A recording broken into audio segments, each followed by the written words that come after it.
Estado ang modus ng nagpapanggap umanong delivery rider para makapagnakaw.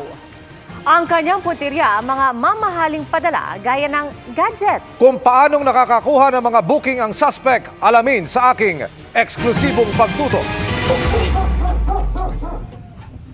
Sa isang paupahan sa Pasig, natagpuan ng PNP Anti-Cybercrime Group ang delivery rider na iniuugnay sa nakawan ng mga mamahaling gadget na ino-order ng mga customer online. Ikaw hindi yung tinuturo ng isa sa mga driver na pinagbentahan niyo ng account.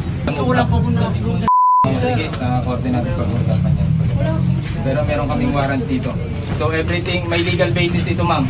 Hintay namin yung mga barangay para makapag-search kami ng mga computer devices sa inyo. Joint operation ito ng Eastern at Southern District Anti-Cybercrime Team na isinagawa sa bisa ng warrant to search, seize, and examine computer data na inisyu ng korte. Ayon sa pulisya, gamit ang account ng isang lehitimong delivery rider, kumukuha ng booking ang suspect. Ginagawa niya is binibili niya o nirerentahan niya yung account na yon.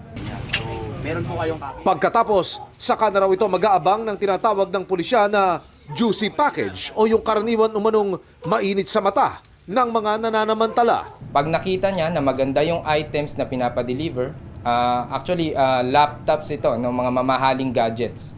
Around 100K each. Ina-accept niya yung booking, pinapalitan niya yung plaka niya, may ginagamit siyang plaka na fake, na binerify namin sa LTO, and then nagpo-proceed siya sa area.